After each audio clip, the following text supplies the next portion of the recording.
Bonjour Nathalie Loiseau. Bonjour Nicolas Bétrou. Vous êtes ministre des Affaires européennes et en tant que tel, vous étiez hier à Bruxelles. Oui. Il y avait un conseil des affaires générales et vous avez sûrement rencontré votre homologue italien. Les Italiens, dont les principaux ministres ont beaucoup critiqué la France ou en tout cas soutenu les Gilets jaunes en disant que c'était une façon de faire avancer l'Europe et de mettre la France à l'unisson de l'Italie. Ça vous a pas plu?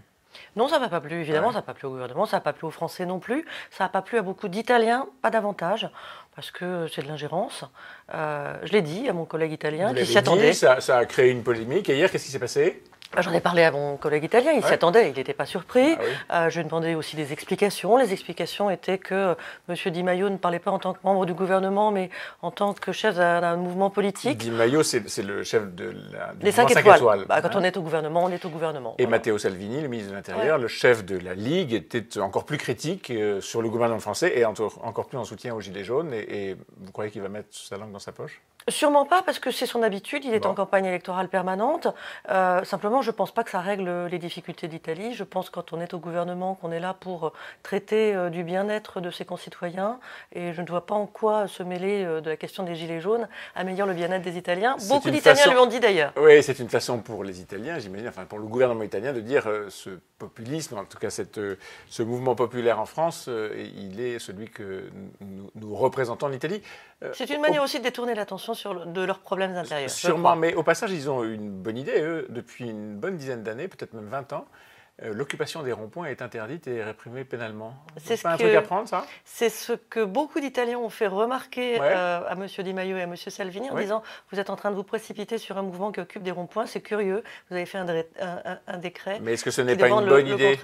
Écoutez, le droit de manifester est un droit important, et c'est vrai qu'il... Celui de bloquer la circulation, celui d'entraver la liberté de chacun de circuler. Exactement, la liberté de circulation est aussi un droit important. Donc, de toute façon, les ronds-points sont évacués au fur et à mesure, et vous avez entendu le Premier ministre indiquer que nous serions extrêmement fermes et que nous allions renforcer les mesures, en particulier à l'encontre des casseurs. Manifester, oui, détruire, non. Ça arrive jamais à la France de se mêler un peu des affaires des autres? Nous nous mêlons de ce qui concerne l'Union européenne. Quand nous parlons de l'état de droit, par exemple, dans certains pays où il est menacé, ça n'est pas pour faire de l'ingérence, c'est simplement que ça quand peut on être vécu comme ça? Non, ça peut être interprété comme ça pour ceux qui ne veulent pas qu'on aille regarder si la justice est indépendante. Pourquoi ça nous regarde? Parce que quand on est dans la même Union européenne, quand on a accepté des règles du jeu, et parmi ces règles du jeu, il y a les valeurs fondamentales. Quand on commerce, quand on investit, quand on a des Français qui vivent dans un pays, si ils ne peuvent pas être assurés que la justice est indépendante, par exemple, ça empêche toute coopération policière, toute coopération judiciaire, ça met en danger la lutte contre le terrorisme, ça nous regarde. Et donc ça nous regarde. Un séminaire gouvernemental sera réuni aujourd'hui. Oui. L'idée, c'est de travailler sur les bases de ce grand débat national. Vous participerez à ce débat? Bien sûr. J'ai participé, j'ai même piloté pendant 6 mois les consultations citoyennes sur l'Europe. J'ai fait le tour de France, il y a eu 1100 débats, j'en ai assisté à plus de 50.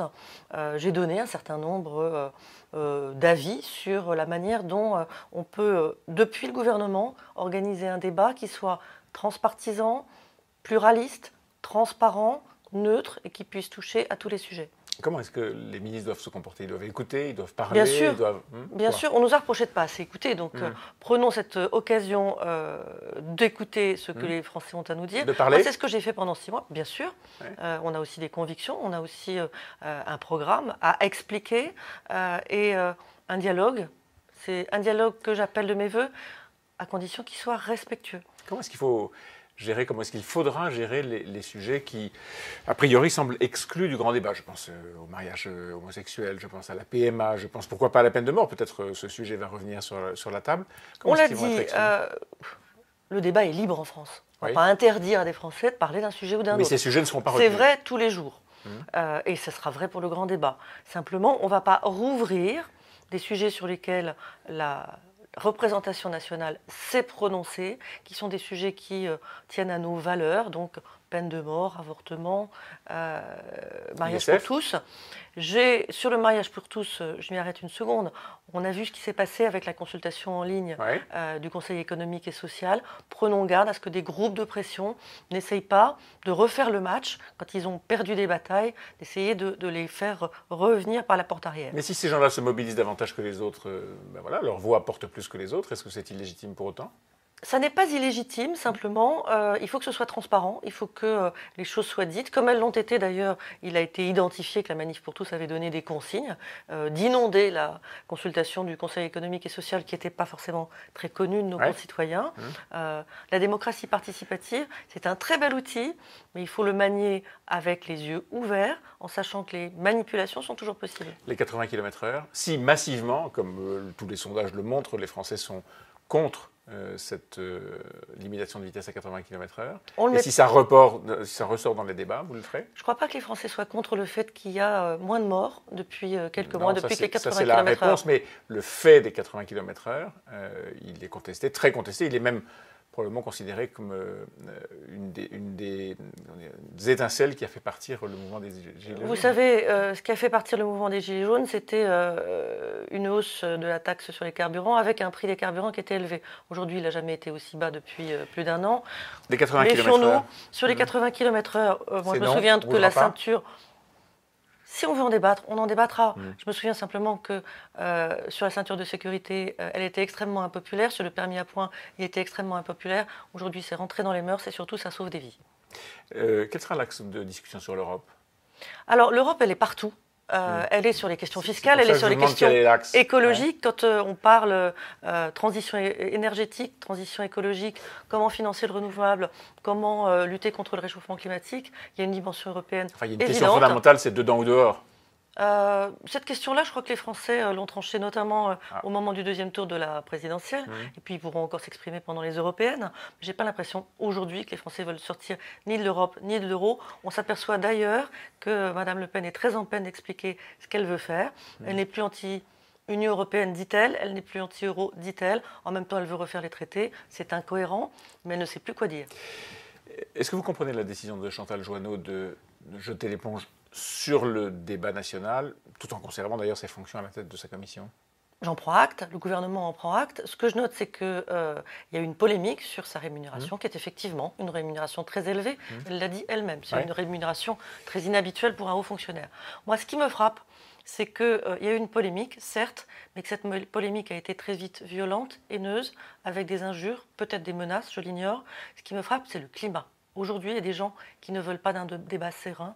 Il y a des députés qui sont menacés. Moi, j'ai reçu des menaces de mort. Tout ça est inacceptable. Il faut qu'on retrouve... En tant que ministre En tant que ministre, oui. On a proposé de m'écorcher vive. Bon, c'est assez violent. C'est assez violent. D'ailleurs, j'ai porté plainte. Tout ça est inacceptable. Les Français valent mieux que ça.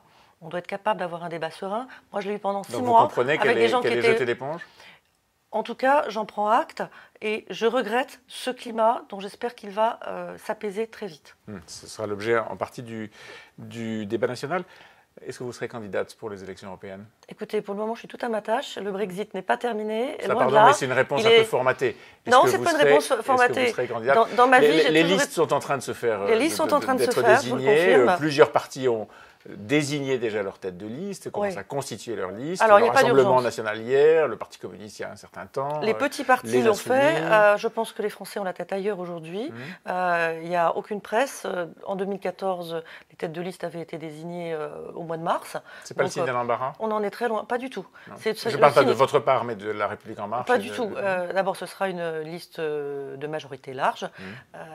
La République En Marche fait son travail. Il y a eu 2600 candidatures. Elles ont été examinées par la commission d'investiture. Vous l'avez posée, votre candidature ? Ça ne vous regarde pas. Ah, d'accord. Mais ce que je veux dire, c'est que moi, je n'ai jamais été sur le coup d'après.